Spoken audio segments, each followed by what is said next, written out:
I'm Morgan Slumberger with Peak Retreats. I'm Cassie Strong. And we are here with Christine Littig. Christine is the former owner of an internationally renowned bakery, and she also was the chef at a very prestigious restaurant in Missoula, Montana, and trained in New York City. So, Christine, thanks for joining us today. Thank you, guys. Yeah. And So by the way, yes, cheers. Yes. Thanks for allowing us to have a little Yes. cocktail while we chat. Yes, and remind me one more time what the name of this is. Bourbon slushy. Bourbon Slushy. Tell us about your journey, your entrepreneurial journey, and maybe where you kind of started and where you are now. Well, so I never wanted to be an entrepreneur. I wanted to be a soap opera actress. And to this day, I always say to everybody, if they walked in right now, or if soap operas were still popular, I'd walk out the door. But in the end, I ended up managing a bar and realized in managing that bar just how much I actually loved food. And I'd been lucky enough while I was, pondering and planning and trying to be a soap opera actress, I had worked with a really great chef in New York City. And so really, I think the hugest part of my story and part of who I am is that I don't hold back reaching out to people that I've made great relationships with and who can teach me or mentor me. And I picked up the phone and called him and said, I want to bring food to Missoula and I think I want to be a chef and could I apprentice in your restaurant? And he allowed me to do that, but I only at that time was managing the bar and only had 30 days to go and really learn what it meant to run a kitchen. And what happened in the process of that was a whole bunch of self-reflection, a lot of reading, and 30 days just immersed in a kitchen. And not that I was amazing, ready, but there was an incredible amount of validation that all of a sudden you feel like, oh, this is what I meant to be, this is what I meant to do. Mm-hmm. And so when I came back, my intention was to bring more food to the Old Post, and that was the place I was managing at the time. And I realized, oh my God, no, I am going to be really good at this. And I don't want to give anyone else any more of my ideas, and I have a vision. And so I just dug in and developed Redbird. And of course, there's all kinds of information that backs that, multiple business plans, all kinds of research of different locations. But then when I was in Redbird, about 5 years in, I met my husband. And I was lucky enough to have someone who wanted to buy my restaurant, and so I sold it. I took a break and started raising my kids. And then lo and behold, had an opportunity to buy Bernice's Bakery. And my husband and I decided that that was a good decision for us and a great way to raise our kids, to be immersed in community and still have a business. It wasn't chefing. That took me a long time to get over. I wasn't chefing in my own restaurant, but I was able to grow that bakery to an internationally known bakery, and in part really due to my taste buds and my aesthetic eye for food. And just recently sold that business too. Mm-hmm. So when you were in Redbird and you mentioned like you had HR, you had all this stuff, maybe talk about like what was it like building that? Like how did you put those pieces together, and what were some of the challenges in putting those pieces together for your first restaurant? Well, I think it's important to say that we live in Missoula, Montana, and one of my pieces that was most difficult was securing a beer and wine license for my establishment. Oh, sure. And so I'll was try it the to make. expense? Well, yeah, at that time, Yeah. liquor licenses were $2.5 million, and beer and wine licenses were $1 million. And that, if you lived in Missoula at that time, you would drive around and you would see that we really didn't have a lot of good restaurants. And the reason was those licenses were actually tied to gambling. And we had done that as a state. Wow. So to try and make a long story short, I did come back home, was absolute that I was going to open my own restaurant, and started looking for locations. And that was also really difficult. Montana is a vibrant entrepreneurial space, and Missoula is a great city for entrepreneurialism, but we're also spending, and you have to be mindful.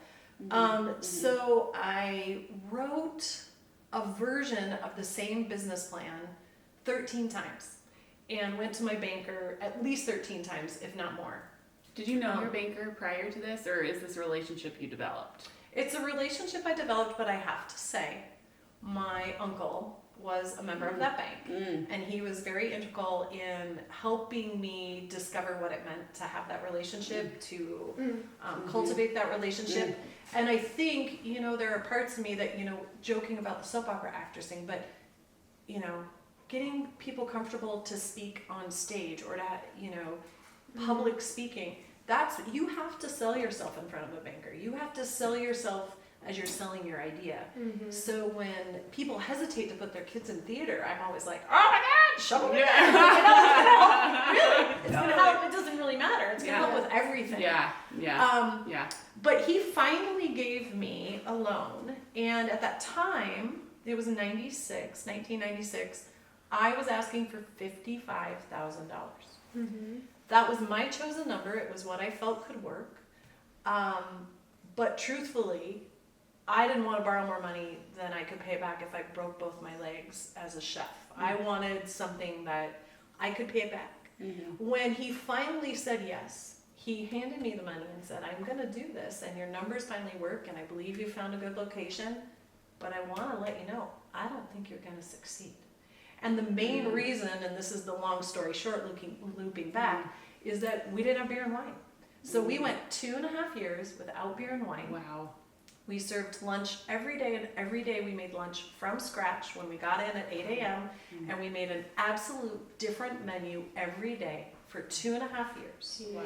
And then we would serve dinner, and we would do more of the high-end presentation and service that I wanted with the high-end food, but without alcohol. Wow. For 2.5 years. Wow.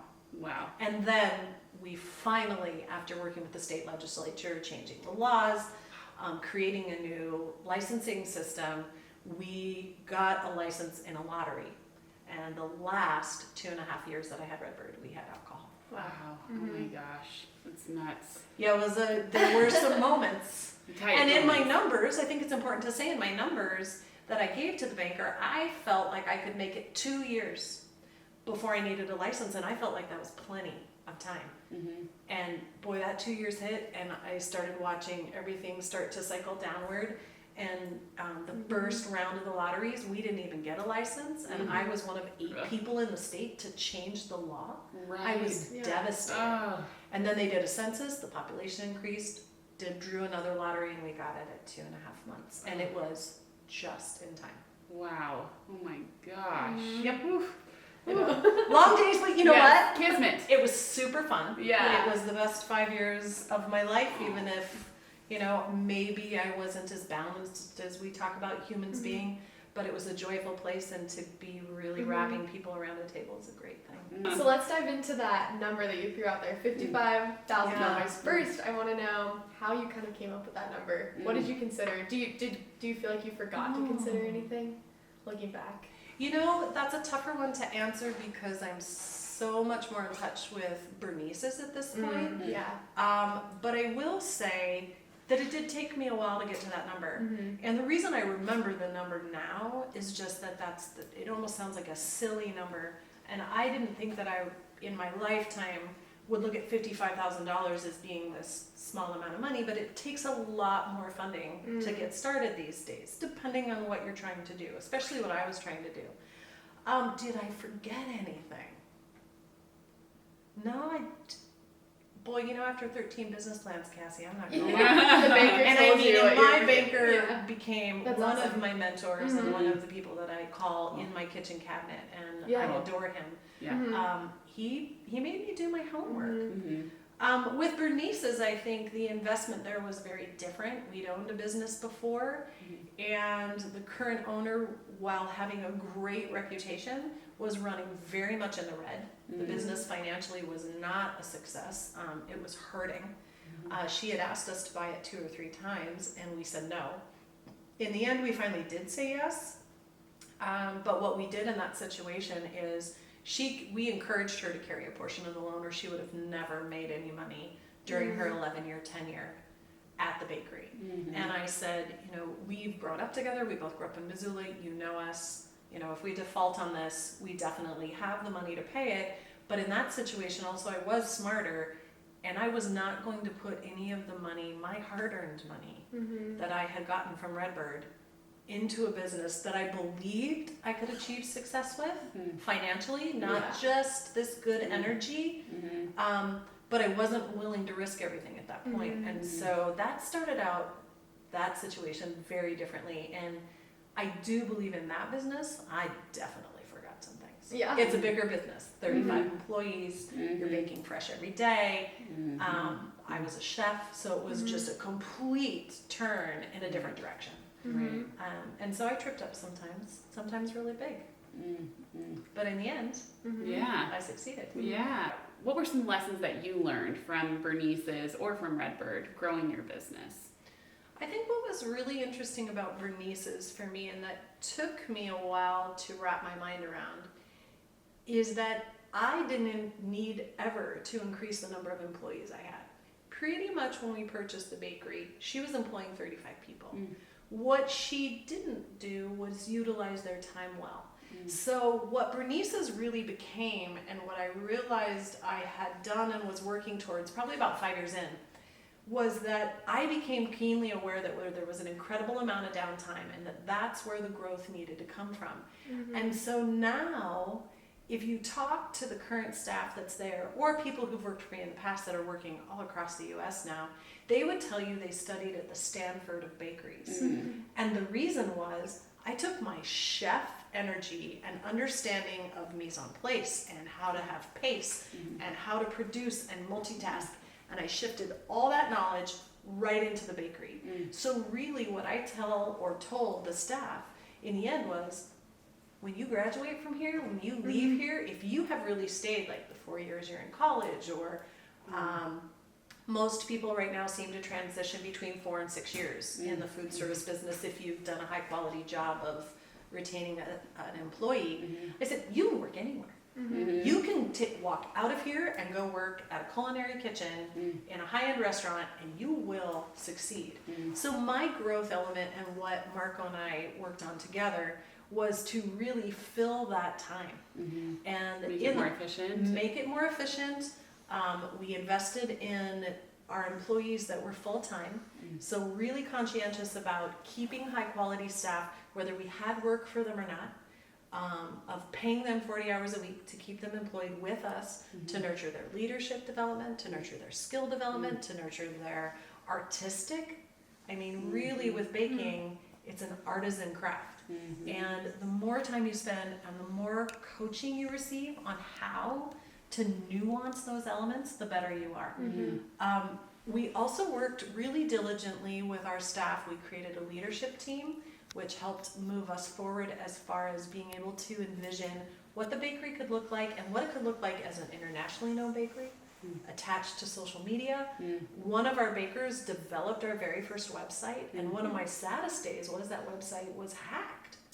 And we lost everything. And still to this day, that website to me represents the bakery. Now we've developed, and the new owner has developed another website since, but he didn't know that he was going to develop our website. You know, he was baking for us while going to the University of Montana, studying public administration, and he just happened to have this skill set. Our general manager became our photographer. I mean, we just moved people all different directions to really develop leadership and to make it a universe that people wanted to be in and contribute to. Something else a lot of our listeners struggle with is the hiring process and finding people that do want to stick around that length of time. What do you have for us on that? Let me see. At Bernice's, in the last 5 years of Bernice's, I hired very few people because my management team was set. But I did interview occasionally for each of my managers if they were busy. I think rather than a question, I played games with myself. So we did have a make or break question. Each manager was allowed to design their own. So part of that system and hiring process is you have 5 questions in the beginning. If you, Cassie, don't answer those questions exactly the way I want them, I bring the interview to a close. Then there's a series of questions you ask. After that, you continue to build, then I have a make or break. Okay, you're halfway in through my interview, but now I'm going to ask you this question, and as very related specifically to your character. If you fail it, I don't hire you. And it really doesn't matter. And I can relate to so many people and enjoy their company and their energy. But if you don't answer that question right, I know you're not going to fit into the team that I'm building and how we operate. But to circle back around, the fun stuff, I used to, at the very end, we would ask people to give 4 words to describe themselves in the workplace. And I always played a game with myself to try and pick, in my mind, the first word that my interviewee would say about themselves. And it was twofold. Number 1, it was fun for me, but number 2, it allowed me to remind myself that I needed to be a really attentive and engaged listener. And if I was that, then usually I was right.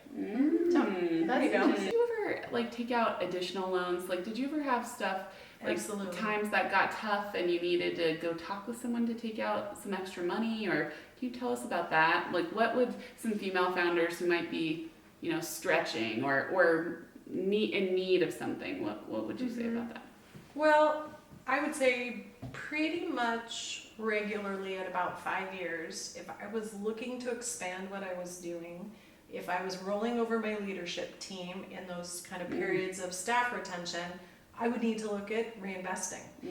That could be in training. I could have set some of that money aside, but a lot of times the number one most important thing for me was to be paying my staff really well. And so I was always pushing that envelope a lot and not really worrying about whether or not I had a pocket of funds to pull from. I had good credit. I have a good relationship with my banker. So let me see, a couple times. One of the times would be when the health department and regulations within the state changed and they decided that grease traps were going to be necessary for coffee shops. And it could be grease trap, grease interceptor.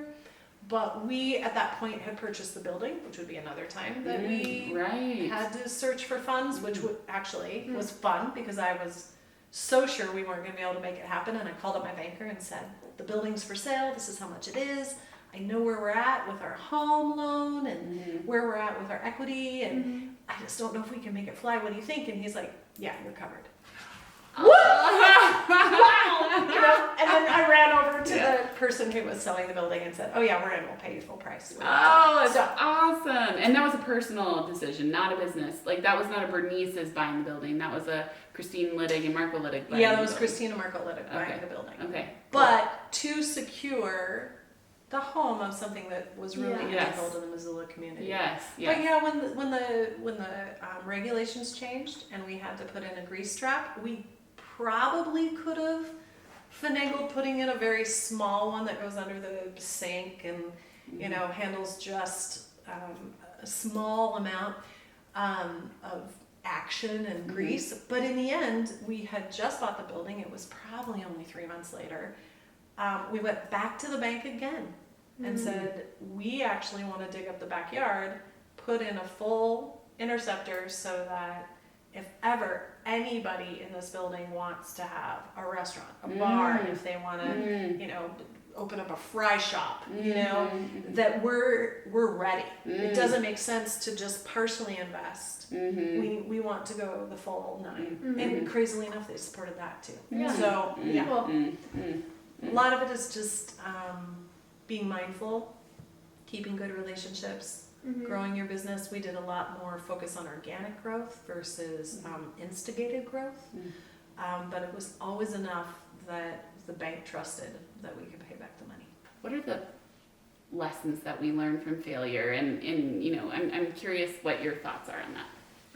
Well, I mean, to be honest, as a person, I've always said it, failure, you know, I don't have a failure bar. Right. But that's not true. I've failed lots of times, but I think mindset is important if you decide to have your own business, and you have to trust your own instincts. I think my brother was probably the first person who gave me an anecdote or a metaphor for my own personal bar that I had for myself. And my bar was and is still very high. If I go after something, I'm going to achieve it at 100%. But one night I made a dish at Redbird, and he was working for me at the time, and it just didn't quite turn out the way I wanted. And it was very early on. I was probably in my first 6 months, and I had hit all these high bars with all my dishes, and I was feeling, you know, woo, the queen, you know, everything's going, I made the right decision, right. And then I made this dish, and I was so upset. And it's silly. It's a small sort of failure. But he looked at me and he said, Christine, professional basketball players shoot at the hoop all night long to try and get the ball in the hoop. He said, have you ever counted how many times they miss? And so when I get in those situations, I remind myself of that. And I can't imagine the pressure they feel. They're on television, everybody wants the ball to go in, right? And those maybe aren't connected to financial failure, but they're a mindset. Like, the more you shoot, the more you're gonna get in. In that, I'll just give you the widest, biggest example. Bernice's was celebrating its 30th anniversary. I didn't own it those whole 30 years, but I felt very strongly that we needed to give back to Missoula in some way. And so through that entire year, we did 12 months of giving on the 30th anniversary, and we created these partnerships with the nonprofits, and we raised money for those nonprofits through our bakery and through television and radio. And I mean, we did all kinds of crazy things. But one of the crazy things was that I made a calendar, but it was more of like a little notebook calendar, right about the time that iPhones were just smartphones, where everything was going to go on the phone, right? Yeah. I timed those two things together, not really thinking about what that would mean. And so I spent over $30,000 on an item that never sold. Yeah. I shouldn't say never. I probably sold 1,000. Oh, okay, yeah. And yet I bought Right. 30,000 of them. Yeah. And it took me a long time to forgive myself. But in the end, really what that did, and that whole commitment of that journey with the nonprofits and with our focus, is that we actually ended up jumping in to social media and the current century, and we took Bernice's out of this sort of 1978 bakery, and away we went. And so part of that was because we took the risk to do that, and our general manager all of a sudden started taking photos, and then all of a sudden Facebook was there, and my team was ready to pop photos up, and so we were like, okay, $30,000, oh my God, there it goes, and then woo, here we go, let's go. And that was really like the catalyst for the bakery becoming internationally known. Hi, Cassie and Morgan here. Thanks for tuning in to Bossy. We're really excited and hope that you enjoyed the video that you saw. If so, subscribe to our channel. Also, we offer awesome retreats for women and female founders who are looking to expand and grow their business. Also, thank you to our partners, C3 Work Lounge at Old Sawmill District. C3 Work Lounge is an entrepreneurial environment that allows creativity, connectivity, and collaboration.